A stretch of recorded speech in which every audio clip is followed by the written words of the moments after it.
السلام علیکم ورحمۃ اللہ وبرکاتہ۔ بسم اللہ الرحمن الرحیم۔ بہار سے بلونگ کرنے والے کانگریس کے ایک senior politician, senior leader Shakeel Ahmed Khan کے ایک 17 سال کے بیٹے نے سوسائڈ کر لیا، خودکشی کر لی، اپنے آپ کو مار لیا۔ اور یہ کوئی نئی خبر نہیں ہے، یہ کوئی پہلی خبر نہیں ہے، بالکل اسی ایج کے بہت سارے بچے اس سے پہلے بھی خودکشی کر چکے ہیں اور مسلسل کرتے چلے آ رہے ہیں۔ وجہیں کیا ہو سکتی ہے ان پر ہمیں تھوڑی سی بات کرنی ہے۔ اس بچے نے جو سوسائڈ کیا ہے، خودکشی کی ہے، جو 17 سال کا بچہ ہے، سب سے پہلے تو ہم ان کے گھر والوں کے غم میں شریک ہیں اور ہم تعزیت کرتے ہیں۔ ان کے گھر والوں پر جو دکھوں کا پہاڑ ٹوٹا ہے اس کا ہم اندازہ نہیں لگا سکتے، اور نہ ہی ہم اس چیز کو محسوس کر سکتے ہیں ان کو کتنا شدید صدمہ پہنچا ہوگا۔ اس بچے کے تعلق سے یہ بتایا گیا ہے کہ جس رات کو یہ سویا، اس رات کے بعد کی جو صبح تھی، اس صبح میں ان کا میتھ کا پیپر تھا، اور یہ رات میں سوئے اور صبح میں پنکھے سے لٹکے ہوئے یہ ملے، یعنی انہوں نے خودکشی کی۔ وجہ یہ ہو سکتی ہے جو عام طور سے سامنے آتی ہیں، گھر والوں کی طرف سے، باپ کی طرف سے پریشر ہوتا ہے کہ تمہیں ایگزام میں پاس ہونا ہے، اور ان کو ٹارچر کیا جاتا ہے، ان کو ذہنی طور پر پریشان کیا جاتا ہے، ان کے ذہنوں پر دباؤ بنایا جاتا ہے کہ آپ کو پاس ہی ہونا ہے، جس کی وجہ سے وہ اتنا پریشر لے لیتا ہے بچہ، اور اتنا ڈر جاتا ہے، اتنا خوف زدہ ہو جاتا ہے کہ اس کے سامنے خودکشی کے علاوہ کوئی اور راستہ رہتا ہی نہیں ہے، اسے کچھ اور نظر نہیں آتا۔ اس سے پہلے ایک واقعہ کئی سال پہلے پیش آیا تھا ہمارے یہاں پر بجنور ہی کے اندر، کہ ایک طالب علم جو تراویح میں قرآن سنانے والا تھا، قرآن ان کو ابھی ایسا یاد نہیں تھا جس سے وہ قرآن سنا سکے، لیکن ان کے والد نے ان پر اتنا دباؤ ڈالا کہ اس دباؤ کو وہ برداشت نہ کر پائے اور خودکشی کر لی، مر گئے۔ تو میری گزارش یہ ہے تمام ان لوگوں سے جن کے بچے یہ 15 سال کے، 16-17 سال کے ہوتے ہیں، جو ابھی ایجوکیشن سے جڑے ہوئے ہیں، پڑھائی کر رہے ہیں، اللہ کے واسطے ان پر اتنا دباؤ نہ ڈالا جائے۔ ان کی ایبیلٹی، ان کی صلاحیت کو دیکھ کر ان کو سمجھنے کی کوشش کی جائے۔ اور ایک وجہ جو مجھے اسپیشلی ڈسکس کرنی ہے وہ یہ ہے، یہ جو فادر ہوتے ہیں، بہت سے باپ جو ہوتے ہیں، یہ اپنے بچوں کو اپنے قریب ہی نہیں کرتے،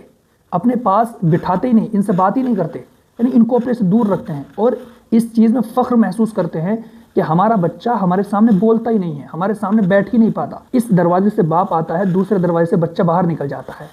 جس کمرے کے اندر باپ بیٹھا ہوا ہے اس کمرے میں بیٹا بیٹھتا ہی نہیں ہے، اور اس طریقے کا ماحول بنا ہوا ہے کہ بچے سے سیدھے منہ سے باپ بات ہی نہیں کرتا ہے۔ چھوٹی چھوٹی بات پر ٹوکنا، چھوٹی چھوٹی بات پر ڈانٹنا، اس کو پریشان کرنا، اس کو برداشت ہی نہ کرنا، جیسا کہ اس نے غلطی کر لی ہو تمہارے گھر میں پیدا ہو کر کے۔ تو اتنا سب کچھ جب بچہ جھیلتا ہے تو پھر کہیں نہ کہیں وہ ذہنی دباؤ کا شکار ہو جاتا ہے، اور وہ خودکشی کی طرف اپنے آپ کو لے جاتا ہے۔ اور بہت ساری باتیں ایسی ہوتی ہیں جو اسے شیئر کرنی چاہیے کسی اپنے سے، لیکن اس کا کوئی اپنا نہیں ہوتا۔ جب اس کا باپ اس کا نہیں ہے تو پھر وہ کس سے اپنی اس بات کو شیئر کرے گا،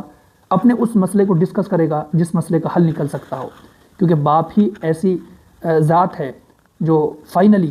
اور مکمل طور پر کمپلیٹلی اپنے بیٹے کے مسئلے کا حل کر سکتا ہے۔ لیکن وہ باپ اپنے بیٹے کو اتنا ڈرا چکا ہوتا ہے،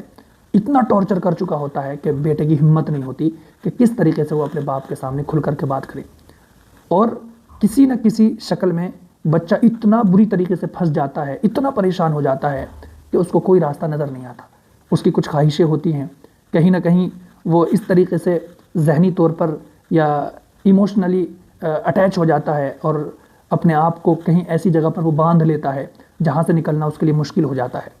پھر اس کو یہ لگتا ہے کہ اگر میں باپ سے کہوں گا تو ادھر سے مجھے پریشان کیا جائے گا، اور ادھر وہ مجبور ہو چکا ہوتا ہے ایموشنلی۔ پھر جب وہ دونوں طرف سے پریشان ہو جاتا ہے، کوئی راستہ اس کو نظر نہیں آتا، پھر وہ خودکشی کرتا ہے، پھر وہ اپنی جان لے لیتا ہے۔ ہمارے بہت خاص متعلقین میں بھی یہ واقعہ پیش آیا ہے، ان کا بھی 17 سال کا بیٹا دنیا سے گیا، خودکشی کی۔ وجہ کیا تھی کہ وہ ایموشنلی کہیں پر اٹیچ ہو گیا تھا اور انوالو ہو گیا تھا۔ اب اسے وہ بات کسی سے شیئر کرنی تھی، لیکن وہ نہیں کر پاتا تھا۔ اپنے فادر کے سامنے وہ کبھی ایک لفظ نہیں بول پاتا تھا، کیونکہ باپ نے اس کو اتنا مجبور کر رکھا تھا، اتنا اس کو ٹارچر کر رکھا تھا کہ اس کی ہمت نہیں ہوتی تھی کہ ایک لفظ بھی اپنے باپ کے سامنے بولے. اور جب وہ مر گیا، اس نے سوسائڈ کیا، اس نے خودکشی کی، تو پھر وہی باپ یہ جملہ کہہ کر رو رہا تھا کہ ایک مرتبہ تو مجھ سے شیئر کیا ہوتا، ایک مرتبہ تو مجھے بتایا ہوتا. لیکن اللہ کے بندے، وہ بتاتا کہاں سے جب تم نے اسے اتنا حوصلہ ہی نہیں دیا، جب تم اس کی کوئی بات سنتے ہی نہیں تھے، جب تم اس کو اتنا اسپیس دیتے ہی نہیں تھے کہ وہ اپنی بات رکھ سکے، اپنی کوئی بات شیئر کر سکے، اپنی کوئی الجھن تمہارے سامنے رکھ سکے. تو یہ وہ وجوہات ہیں جن وجہوں سے جو 15 اور 20 سال کی عمر کے درمیان کا وقت گزار رہے ہوتے ہیں، اور وہ اتنا پریشان ہو جاتے ہیں، کہیں تعلیم کو لے کر، ایجوکیشن کو لے کر بہت ساری چیزیں ان کو سمجھ میں نہیں آتی، لیکن گھر والوں کی طرف سے ان کو ٹارچر کیا جاتا ہے، باپ کی طرف سے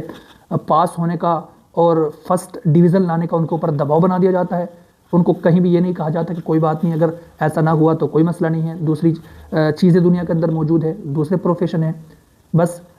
پاس ہونا ہے، ڈویژن لانی ہے. اور وہ اس دباؤ کو جھیل نہیں پاتا، خودکشی کر لیتا ہے، سوسائڈ کر لیتا ہے، پھر ہم پریشان ہوتے ہیں. اس لیے میری تمام گھر والوں سے، تمام ان لوگوں سے جن کے بیٹے ہیں اس ایج کے یا کسی بھی ایج کے، گزارش ہے کہ اپنے بچوں کو سمجھنے کی کوشش کریں، ان کو انڈرسٹینڈ کریں، ان کے ایموشن کو سمجھیں، ان کو اپنے قریب کریں، ان کو اپنا دوست بنائیں، ان سے بیٹھ کر کے مشورے کیا کریں، ان سے بیٹھ کر باتیں کیا کریں، تاکہ وہ ہر بات آپ سے شیئر کر سکیں، تاکہ مسئلے کا حل نکل سکے.